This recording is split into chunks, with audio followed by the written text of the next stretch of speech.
Leaders of a Beautiful Struggle. Peace, family. This is Davon Love, Director of Public Policy Leaders of a Beautiful Struggle.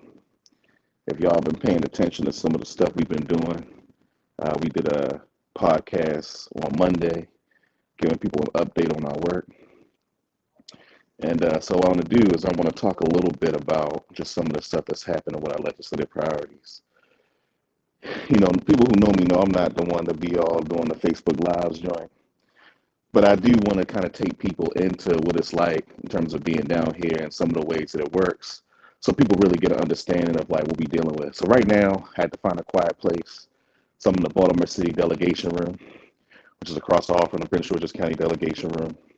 I spent a lot of time in here when they would used to do in-person delegation meetings. Those meetings would happen in here. So this is a place that every Friday that you normally would come before they started doing them virtually. You know, but there's still meetings and stuff that they have in here. So, you know, found a quiet place. I want to give some folks just a few more minutes to come in.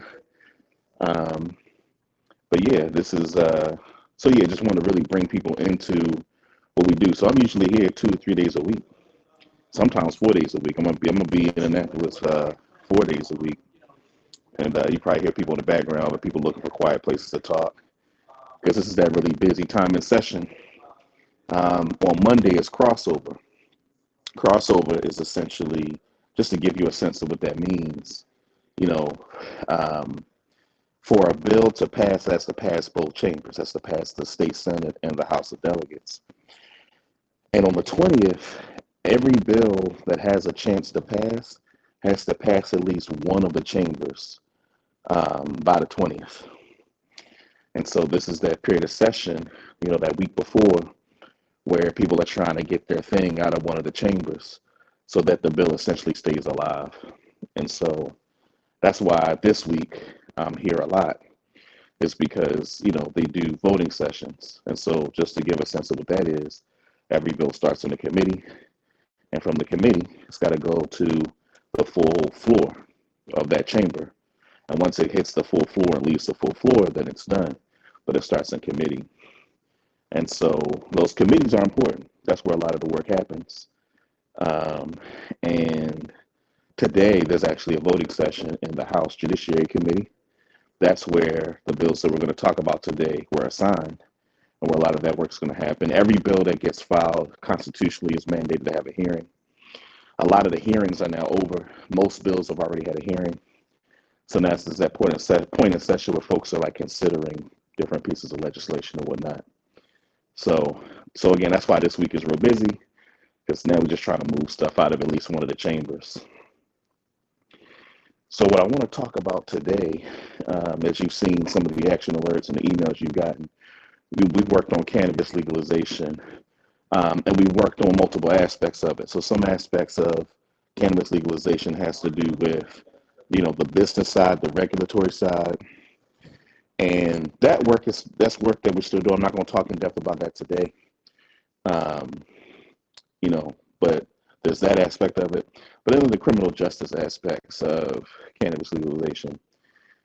And, you know, two of the things that we prioritize is, in a world where cannabis is now something that people are legally able to use, and a lot of the rationale, the justification that people used to advance cannabis legalization in the legislature was around disparities in how Black people were treated by the criminal justice system.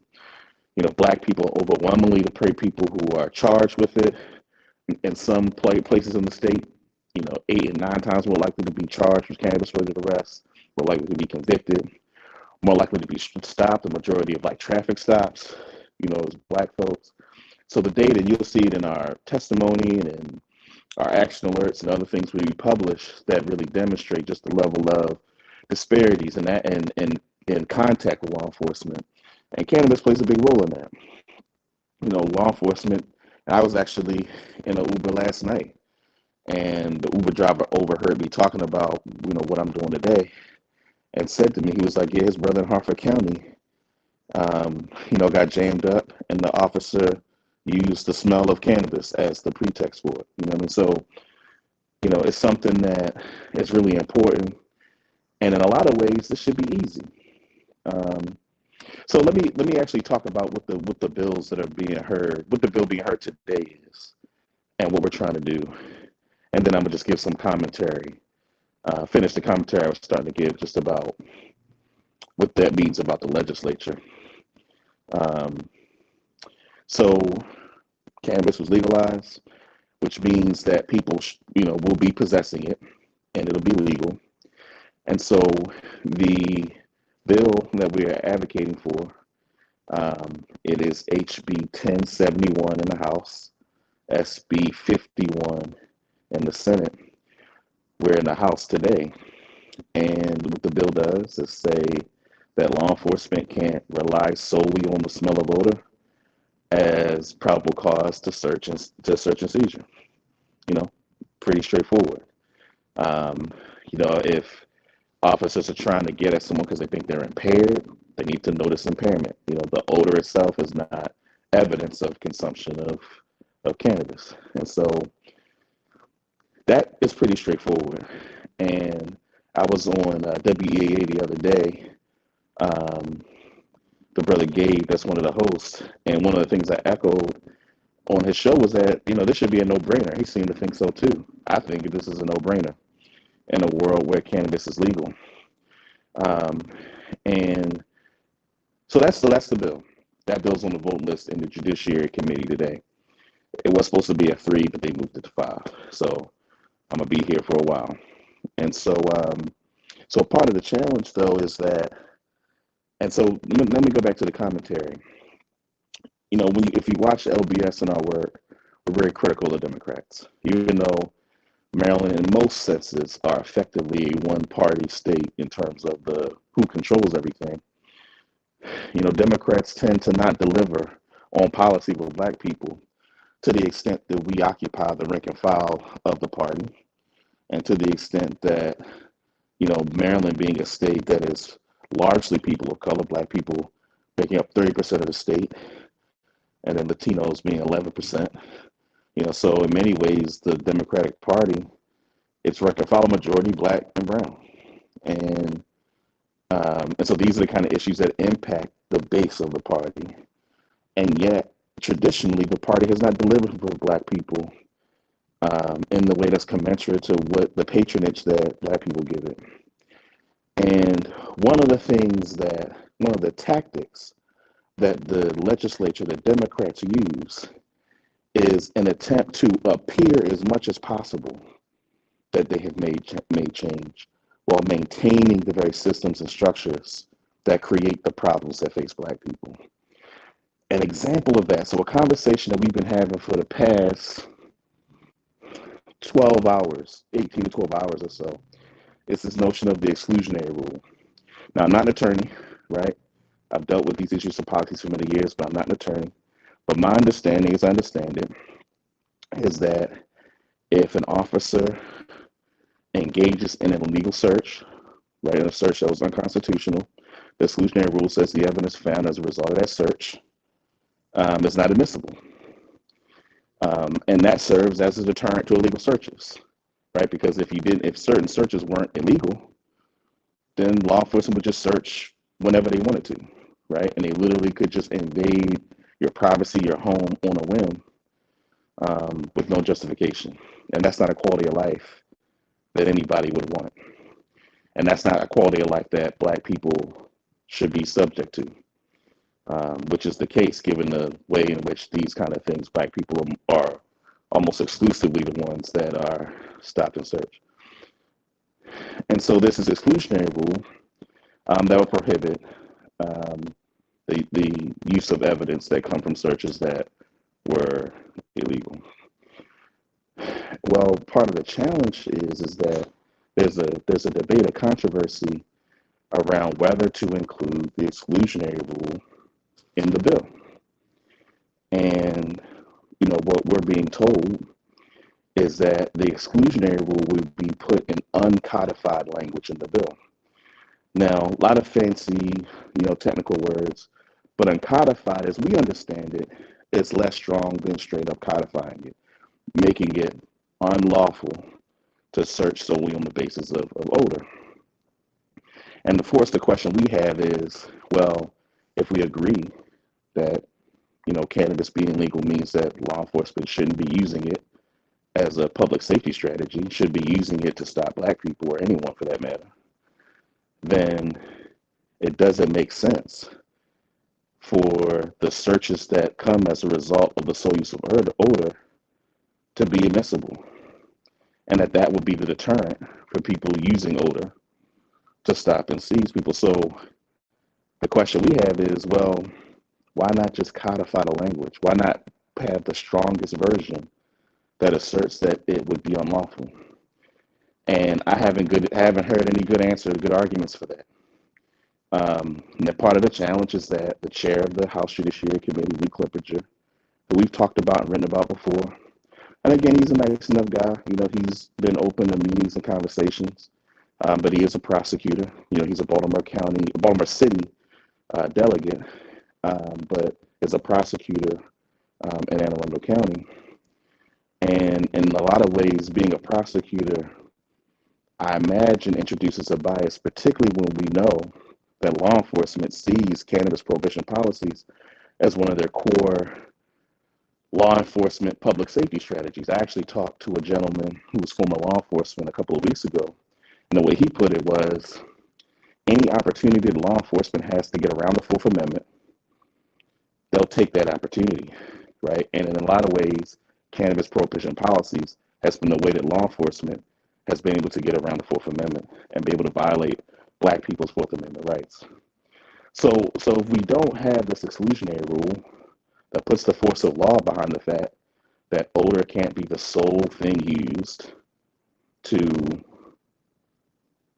instigate a search, then what does that say? To me, without the exclusionary rule, given my limited knowledge about what it is, but I think I'm correct in how I'm characterizing it, if that's the case, why not have the strongest possible language in that regard? And this goes back to what I've said consistently about Democrats, is that what would be the point? It would maybe it would have a modicum and incremental impact. But why are we taking incremental impact? To me, this is the floor. Like odor, like this is something that should be the floor. And it makes me frustrated because there's all this talk. I remember, when Wes Moore was inaugurated, when he won the general, was inaugurated, and people were so excited. It's a new day. Democrats have the governor's mansion in both chambers, and things are going to be so great. And I know I didn't, my affect wasn't super excited. And I felt like a lot of people were like, well, why is that? And this is why. Because one of the things I was concerned about is, are we going to legislate in a way that really is bold and really does take seriously the issue of a system of white supremacy and racism, and legislating in a way that recognizes that a society is structured on racism and white supremacy, and if it's serious about racial justice, we gotta go directly at it. And so wanted to do this live. Like I said, the voting session, as I understand it, starts at 5:00. You're able to watch it from the Maryland General Assembly website. I'm going to be in the room watching it while it's happening. And that's important because I think legislators respond to public pressure, to eyes being on them. And so this is LBS's way of having our eyes on them, but we want you all to watch them too. And so, yeah, our hope is that we're able to pass the strongest version of this bill that will prohibit odor as the basis for search and seizures. The strongest version of the bill should be passed. Anything less would be in some ways symbolic.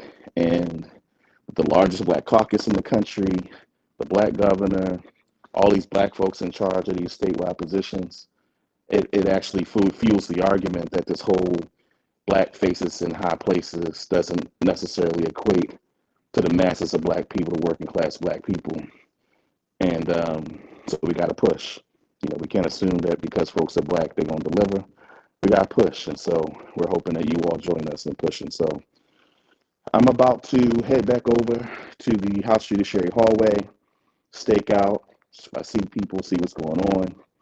see if people can provide me a good rationale for this uncodified language in terms of the exclusionary rule instead of the codified language that will be stronger.